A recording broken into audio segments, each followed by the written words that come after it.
Hello दोस्तों, स्वागत है आपको कॉमिक्स टाइम्स में। और आज हम शुरू कर रहे थे अंधेरे के बादशाह का दूसरा भाग। पहले भाग में हमने यहाँ तक की कहानी कंप्लीट कर चुके हैं दोस्तों। चलिए शुरू करते हैं बिना समय गवाए। आज से 2 साल पहले ज़मीन जायदाद के लालच में मैंने उससे अपने भाई का खून करवाया था और उसकी एवज में मैंने उसे 2 लाख रुपए दिए थे। उसने मेरे भाई को इस तरह मारा था कि किसी को भी मुझ पर शक नहीं हुआ था। डॉक्टर, तुमने मेरा काम कर दिया और मैंने तुम्हारा काम। तुम यहाँ से चले जाओ। जरूर जाऊँगा सेठ, किंतु इस लाश के साथ। क्या मतलब यह सेठ जी की मुझे अपने प्रयोग के लिए एक ताज़ा लाश की सख्त ज़रूरत है और तुम्हारे भाई को मरे हुए कुछ ही वक्त बीते हैं। तुम्हारा दिमाग खराब हुआ है। जब मुझसे लोग लोग वो भाई की लाश के बारे में पूछेंगे तो मैं उन्हें क्या जवाब दूंगा?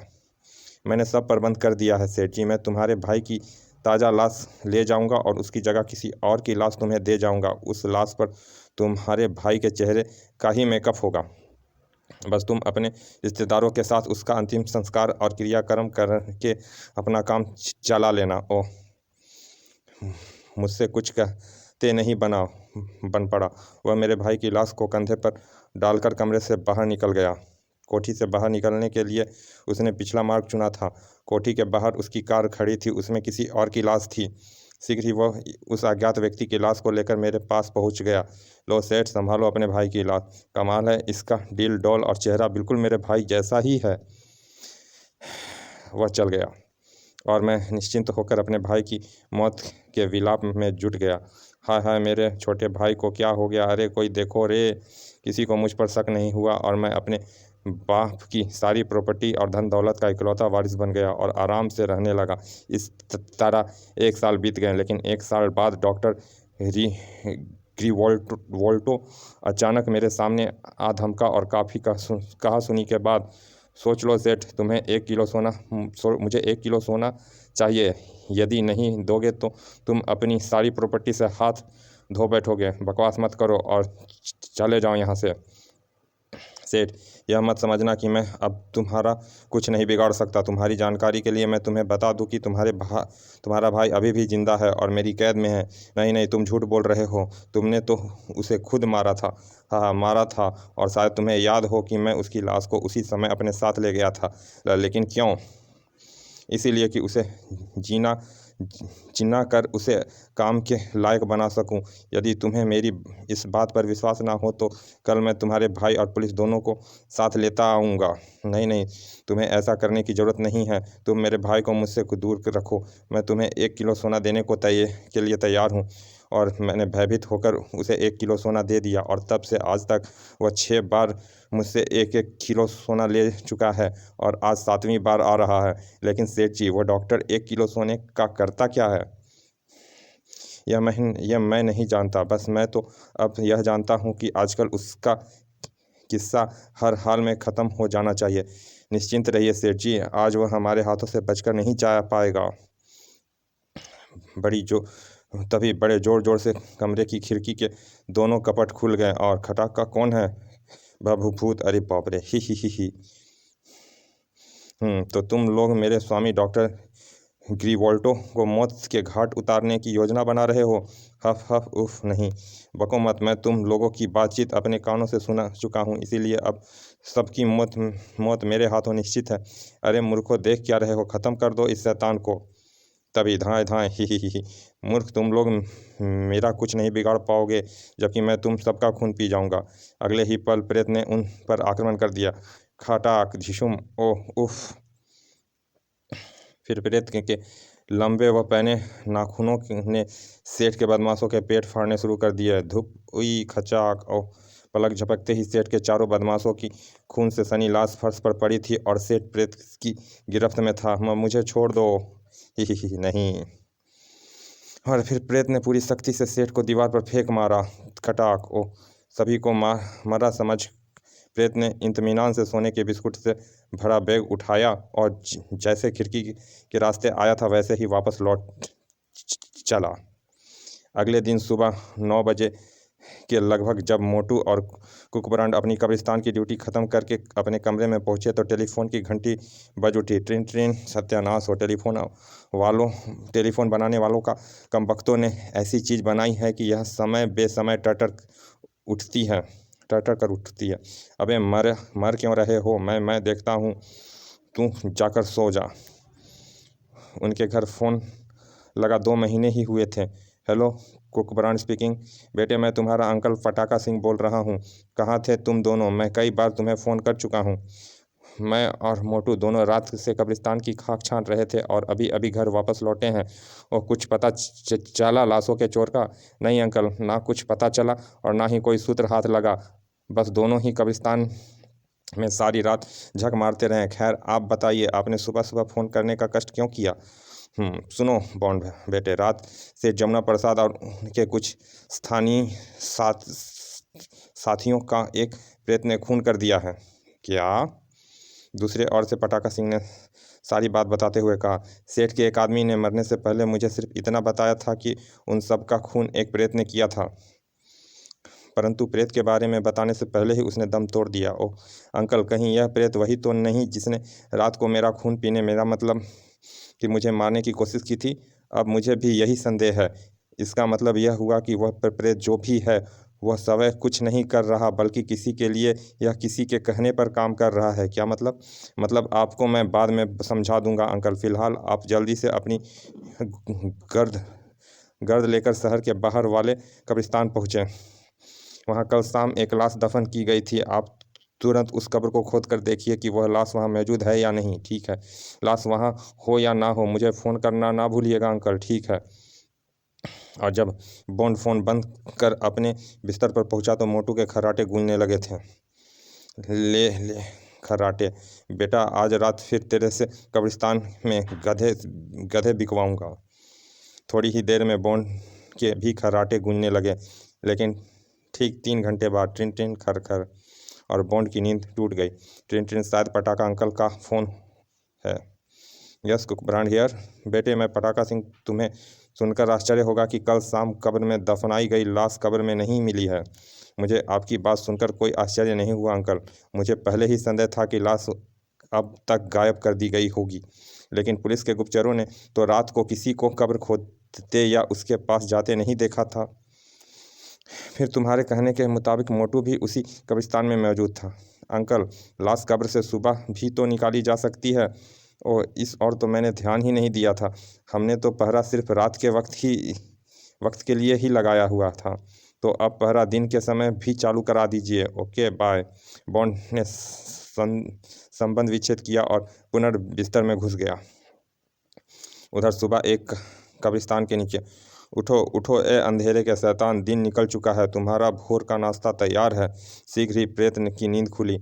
नमस्कार स्वामी, मेरे लिए क्या हुक्म है? तुमने रात आकर मुझे रिपोर्ट नहीं दी थी शैतान? जिस समय मैं वापस लौटा था उस समय आप सो रहे थे स्वामी, और मैंने आपको आराम में दखल देना उचित नहीं समझा था। अगर तुम मुझे जगा देते तो अच्छा ही रहता। खैर, तुम यह बताओ कि जिस काम के लिए मैंने तुम्हें भेजा था उसका क्या हुआ? मैं सोना ले आया हूँ स्वामी, उस बक्से में रखा है। गुड। परंतु स्वामी, मुझे सेठ जमुना प्रसाद और उसके गुर्गों को ख़त्म कर देना पड़ा, क्योंकि वे आपको मारने की योजना बना रहे थे। फिर प्रेत ने डॉक्टर को सारी बात बता दी। सब सुनकर, तुमने जो किया वह ठीक किया शैतान। मुझे जितना सोना चाहिए था मिल गया है। अब मुझे सेठ जमुना प्रसाद की ज़रूरत नहीं रह गई थी। स्वामी, यदि आप बुरा ना माने तो एक बात पूछूं? हाँ हाँ पूछो। आप इस सोने का क्या करते हैं? पहले मैंने सोने से तुम्हें तैयार किया था, अब तुम्हारी पत्नी को तैयार करने यानी जीवित करने जा रहा हूँ। क्या कहा? मेरी पत्नी? हाँ, तुम्हारी पत्नी, एक प्रेत। तुम्हारी समझ में ऐसे नहीं आएगा। चलो मैं तुम्हारी भावी पत्नी को तुम्हें दिखाता हूँ। इस समय तो वो बेजान है, परंतु मैं उसे आज रात तक अवश्य जीवित कर दूंगा। ओ, और फिर डॉक्टर उसे अपनी प्रयोगशाला में ले गया। यह रही तुम्हारी होने वाली पत्नी। बस मुझे इसके मस्तिष्क में एक कंप्यूटर फिट करना है, जिससे यह तुम्हारी तरह ही मेरी बात सुन और समझ सके और मेरे अनुरूप कार्य कर सके हैं। और वह कंप्यूटर मैं इसी सोने से तैयार करूंगा जो तुम लाए हो, और तुम्हें विश्वास है कि तुम्हारी भावी पत्नी को मैं आज रात तक जिंदा कर लूँगा। हाँ, उसके बाद तुम दोनों मिलकर मेरे लिए काम करोगे, फिर मैं इस शहर में ही क्या पूरे हिंदुस्तान में तुम दोनों के द्वारा हंगामा मचा दूंगा। दुनिया मेरे नाम से कांपेगी। हा हा हा हा। मैं जुर्म का बादशाह बन जाऊंगा, तब मैं जो चाहूँगा जिससे चाहूँगा हासिल कर सकूँगा। हा हा हा हा हा। सब मेरे कदम चूमेंगे। हा हा हा हा हा। सब मुझे आज का भगवान समझेंगे, मेरी पूजा करेंगे। हाँ हाँ हाँ। और उस शैतान और शैतानी यानी तुम दोनों से पैदा होने वाली संतानें, हाँ उसके बारे में तुम मुझसे पूछो ही मत तो अच्छा होगा। हाँ, बस इतना समझ लो, शैतान की भगवान के रूप में वह मेरी सृष्टि होगी। आप महान हैं स्वामी। हाँ, मैं महान हूँ, वास्तव में मैं महान हूँ। अब यह बात उस छोकरे बॉन्ड को भी माननी ही होगी। आखिर कुकबरान, आपकी कुकबरान से आखिरी क्या दुश्मनी है स्वामी? वही जो एक चोर की कानून से होती है। एक मुजरिम हूँ, मैं एक मुजरिम हूँ और वह कानून का रखवाला। आज से 5 साल पहले जुर्म और कानून के मध्य एक लड़ाई हुई थी, यानी मेरी और कुकबरान की। धड़ाक ओ, लेकिन उस युद्ध में कुकबरान की ही जीत हुई थी। उसने मुझे जिंदा आग में झोंक दिया था। आई हा हा हा हा। बॉन्ड तो मुझे मरा ही समझ बैठा होगा, लेकिन मैं जिंदा हूँ। मैं किसी तरह उस आग से जलकर मरने से बच गया था, परंतु जलने से मेरी यह दशा हो गई, मैं बदसूरत हो गया। तब से मैं कुकबरान से बदला लेने के फिराक में हूँ शैतान, और मैं चाहता हूँ कि आज रात जब मैं उस प्रेतनी यानी तुम्हारी भावी पत्नी को जीवित करूँ तो सबसे पहले इसे कुकबरान का ही ताज़ा ताज़ा खून पीने को मिले। आपकी इच्छा अवश्य पूरी होगी स्वामी। मैं आज रात ही उसे उसके घर से उठा लाऊंगा। गुड, यह बहुत अच्छा रहेगा। अब जाओ, अपने भोजनालय में जाकर अपना नाश्ता कर लो। वहाँ मैंने एक ताज़ा शिकार तुम्हारे लिए छोड़ा है। और प्रेत प्रसन्नता से उछलता कूदता अपने भोजनालय की ओर चल पड़ा। हो हु। इधर बॉन्ड और मोटू कब तक सोते रहे उसका उन्हें होश भी नहीं था। रात हो चुकी थी और कमरे में अब भी उन दोनों के खर्राटे गूंज रहे थे। तभी खुली खिड़की से प्रेत ने प्रवेश किया। कुछ ही क्षण उपरांत अपने चेहरे पर हवा का दबाव महसूस कर सहसा बॉन्ड की आंखें खुल गई। का कौन? आंखें खुलने के साथ ही उसका मस्तिष्क अपने ऊपर झुके हुए प्रेत के देखकर एकदम चैतन्य हो उठा। तुम प्रेत मोटू! बॉन्ड के चीखने के साथ ही एक जोरदार घूंसा प्रेत के चेहरे पर जड़ दिया। धड़ाक। गुर्र। ओह! प्रेत को घूंसा मारने से बॉन्ड का हाथ बुरी तरह झन्ना उठा था। गो घों गुर्र। उफ, इसका चेहरा है या लोहे का चादर? मेरी तो कलाई की हड्डी ही चटक गई लगती है। मोटू! इस बार बॉन्ड की चीख सुनकर मोटू की नींद खुल गई थी। अरे बाप रे, भूत! उधर बॉन्ड ने सवय को प्रेत के आक्रमण से बचाते हुए एक घुस्सा उसके चेहरे पर जड़ दिया। अबे मोटू के बच्चे, जल्दी से बस बत्ती जला। तड़ाक हटाक। ओ! मोटू ने बिस्तर से उठकर स्विच बोर्ड तक पहुंचने और ट्यूबलाइट का स्विच ऑन कर देने में देर नहीं लगाई। कमरे में प्रकाश के फैलते ही प्रेत ने अपने चेहरे को दोनों हाथों से ढांप लिया और इसके साथ ही उसके कंठ से भयानक भयानक गुर्राहट निकलने लगी। मोटू, मेरा रिवॉल्वर निकालो जल्दी, अभी लो भैया। गर। तभी प्रेत बिजली किसी तेजी से खिड़की के ओर लपका। गुर्र।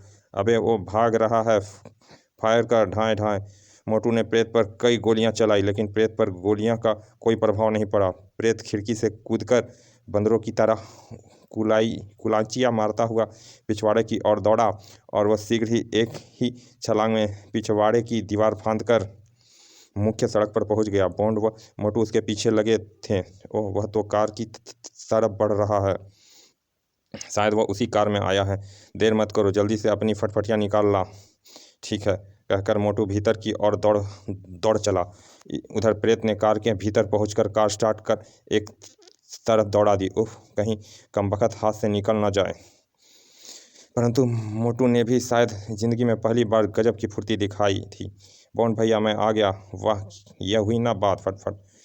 निकट आने पर बॉन्ड उछलकर मोटरसाइकिल के पिछली सीट पर सवार हो गया और मोटू ने मोटरसाइकिल को पूरी रफ्तार से प्रेत की कार के पीछे दौड़ा दिया।